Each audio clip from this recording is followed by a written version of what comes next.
Hello and welcome, my dear friend. There's something I need you to know, and I won't wait until you're ready to hear it, because in a deeper way, you already are. God is proud of you. Not because you followed the rules perfectly, not because you stayed calm when you were supposed to scream, not even because you kept faith when everything tried to bury it.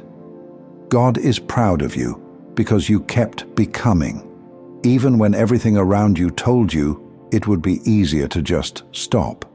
And maybe you didn't always hear that in the past. Maybe nobody said it to you when you were younger, when you did the right thing with shaking hands, when you gave away your last bit of strength and still didn't receive what you needed. Maybe no one noticed when you quietly chose love, in a moment when revenge would have made far more noise. But heaven did. That's the part you need to sit with today. Nothing good you've done has gone unseen. You've been walking with a spiritual integrity that doesn't beg for applause. You've been breaking cycles, clearing bloodlines, holding peace in places where anger was the only language. You've made healing decisions without any guarantee of reward. And every time you did, you built something eternal. You see, God isn't impressed by appearances. You don't win divine favor by performing your pain correctly. That's not what this is. That's not who you are. You're not being recognized for suffering quietly. You're being honored for rising truthfully, for being real in your storms, for not abandoning your light to fit into rooms that mistook your humility for weakness, for feeling everything and still returning to love, not the emotion, but the choice. You have no idea how rare that is. There's a sacred kind of power in someone who can walk through fire without becoming what burned them. Someone who can see cruelty clearly and still choose not to pass it forward. That's the kind of strength no sermon can teach, no textbook can capture. And you, whether you realize it yet or not, are carrying that exact kind of power. You've taught God more about faith than most people ever will, because your faith didn't come from comfort. It was carved out of the in-between, formed in the places where nothing made sense, and still, you didn't give up on the story. That's why the blessings coming to you now feel different. It's not just your time in some generic cosmic cycle.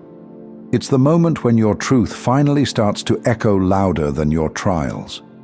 You earned this season in silence, through late nights no one knew about, through self-restraint that looked like defeat to people who never understood your discipline, through decisions that made no sense on paper but aligned perfectly with your spirit.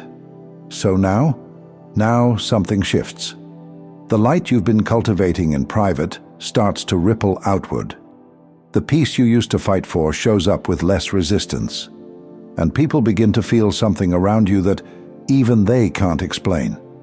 That's not a coincidence. That's the fruit of a soul that didn't quit. And maybe you still feel unsure about it. Maybe you're still getting used to the idea that goodness is allowed to come to you without chaos as its price tag. Maybe joy still feels foreign, like a language you used to speak fluently but forgot after too many years of survival. That's okay. It's returning now. And not because you manifested it perfectly, not because you finally found the right words to say in prayer, but because even when you doubted yourself, God didn't. The divine knew exactly what it was doing when it put that spirit in your body, when it gave you eyes that see deeper, a heart that feels further, a voice that carries more weight than you know. You are what healing looks like in motion. You are what integrity looks like in a world that rewards performance. You are what it means to walk as a soul that remembers its source, even when the world forgets. And listen, it hasn't been easy. The most sacred transformations rarely are. There were nights when you didn't sleep, mornings when you didn't want to wake up and try again, moments where everything in you wanted to retaliate, but instead you released. And that version of you, that quiet warrior, That's the one heaven celebrates the loudest. Not the perfect you, not the polished you, but the honest you. The one who wrestled, the one who stayed, the one who surrendered without quitting. You don't need to earn a seat at the divine table anymore. You've already built it, with your resilience, with your love, with your choice to keep walking when you had every reason to sit down. And now, that seat is being prepared, because the God who watched you through every battle is now placing honor in your hands. And it's not a favor, it's a response. So here you are now, standing at the edge of a life that finally recognizes you. And maybe it feels strange. Maybe you're not used to this kind of ease, to doors opening without a fight, to people seeing your value without you having to first prove your pain. But let me say it clearly. It's your turn now. Not just for peace, but for joy. Not just for survival, but for expansion. Because there's a difference between getting by and being blessed. And for too long, you've known how to endure. But now you're about to remember how to receive. That kind of shift doesn't happen just because time passes.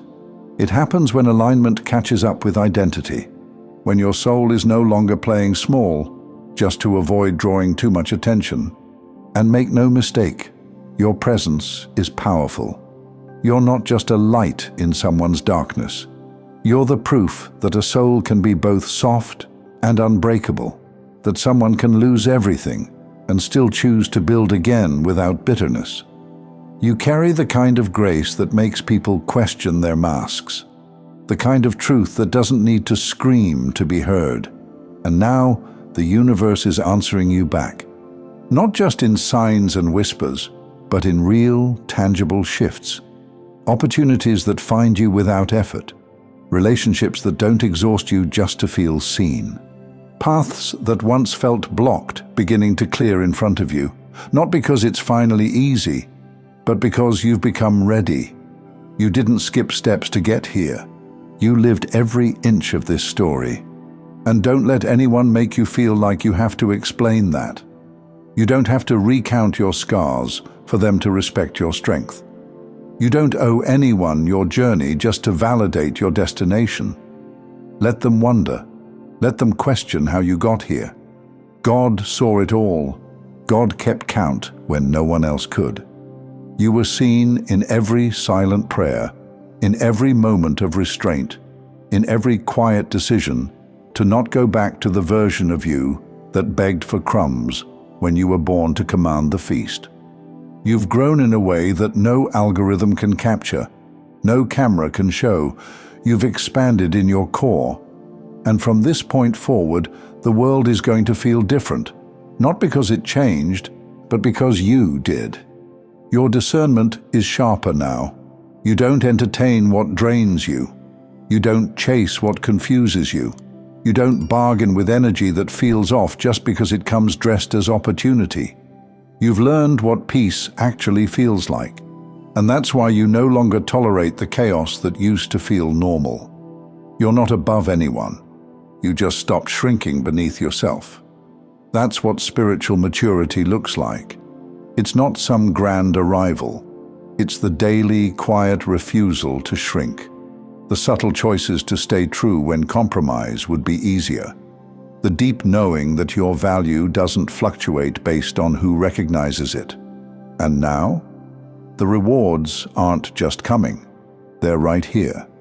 In the way your body feels safer to live in the way your spirit feels less scattered, in the way you don't need to be understood anymore to feel whole. Because the reward isn't just what you're about to receive, it's who you became while waiting. Let that sink in. This isn't just a new chapter, it's a different book. The rules are not the same. The version of you who needed everyone's approval doesn't run this story anymore. The version of you who mistook loyalty for self-betrayal doesn't hold the pen. You do. And the hand that holds that pen was kissed by God before it ever knew what power it carried. So write boldly, live truthfully, choose with confidence, not because you've never failed, but because every fall was a rehearsal for your rise. Every decision, every heartbreak, every lonely moment, every time you started again, even when you were still bleeding from the last ending, it was all counted, it was all held, it was all holy.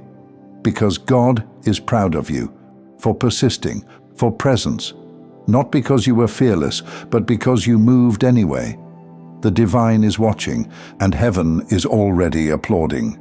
You've earned more than just survival. You've earned honor, and it's here now.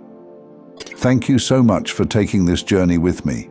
If you found value in this message, please like the video and share it with others who might benefit. Don't forget to subscribe and continue your amazing journey by watching one of the videos showing on your screen that resonates with you the most. See you there.